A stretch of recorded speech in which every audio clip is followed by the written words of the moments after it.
Welcome back to another scenery tutorial. This time we're doing the Warhammer Watchtower. Here's all the paints I used in this. I'm going to just show these first.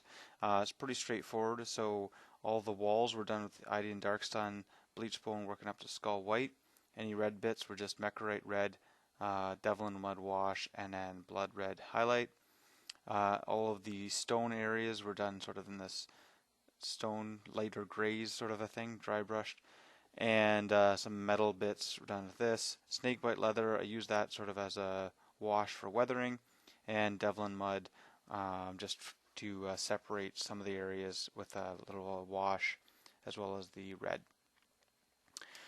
So I assembled this all in one go, and had a little bit of issue with the joint lines along there, so I had to fill those in after I sprayed it, and I spray painted it with a dark brown paint. So it was one of the flat camo paints from Walmart, and pretty cheap and effective. Okay, so here's the first layer of base coat. So this is the Idian Darkstun. So I watered it down a little bit and just painted on kind of sloppy, and you can see it shows through a little bit, not perfect, but tried to keep in the lines a little bit anyways. There you can see going over it a little bit more, just trying to keep it as solid as I can without spending too much time. Okay.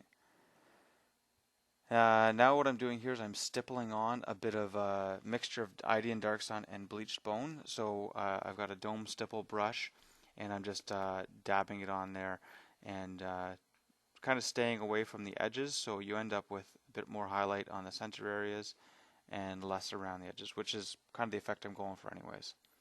So this first one here, you can't quite tell how much has gone on. And now I'm working on the other base colors. So I'm touching up, this is the some stone, actually I think that's wood. And we've got stone around here, and that's all the shard and granite. And here's some tin bits on the metal areas. I debated doing some patina finish on there, but didn't. So that would probably be a good one if you want to do a patina. Good mix is Hawk Turquoise and Dark Angel's Green, or if you're using Reaper paint, one of the deep ocean triad type thing.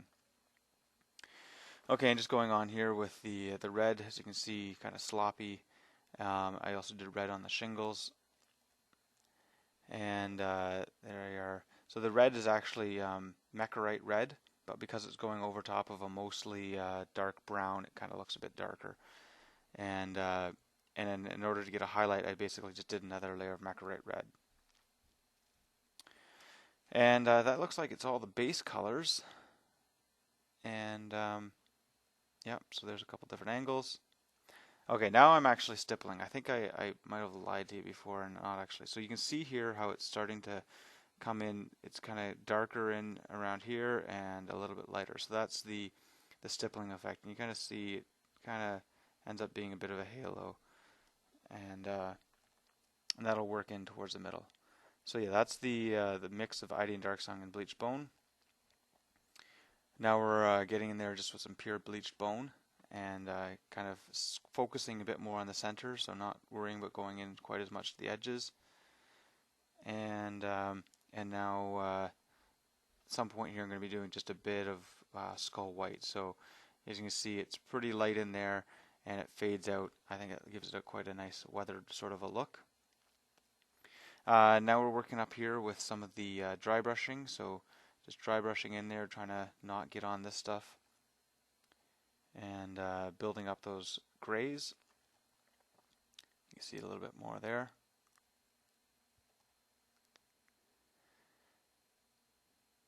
Working my way up, and going all the way up to that Adaptus Battle Gray. So the light, nice light gray, and yeah, you can see it quite there. You see the edges nice and bright. So as each layer of dry brushing goes on, I use less force and I spend less time. So the first layers I'm really kind of ramming it in there, and then as I get to the top, I'm just doing a light sort of a brush, just a couple strokes on each area. Now I'm working my way through the browns there. So that's just Calthan brown over top of everything. and because it's going over sort of a scorched brown kind of a base, it's basically all I'm going to need. Normally I would do more with the wood browns, but it's not really a focus of this one here, so that's good. And just yeah, just dry brushing across there, trying to make sure that I cover it all up nicely. There I am working on the highlights of the roofs. You can see there as well. I didn't spend a whole lot of time there. This is just, getting this to tabletop level, not going to be the focus. Here's some of the bolt gun highlights on those, and again, just a real quick sort of overbrush.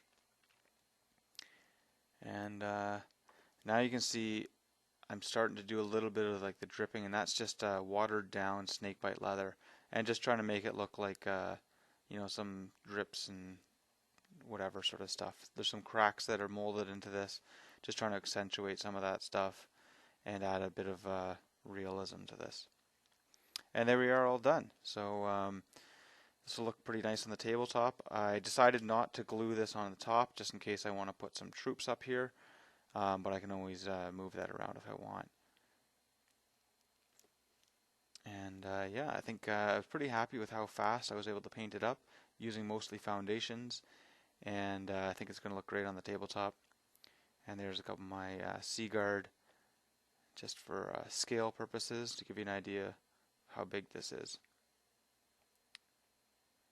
And some more of the details. Sorry about the picture. Not too, so a little bit blurry, sorry there. Okay, and you can see there, that's, probably could have done a bit better job, but just basically painting those on one layer and letting it dry and then doing another one. Really thin layers. Each one on its own doesn't really do a lot, but you add those up and it makes it look quite nice. And there's the top. Anyways, hope you enjoyed that. Check back on my channel for more. Subscribe if you'd like, and check out my blog for work in progress pictures. See you next time.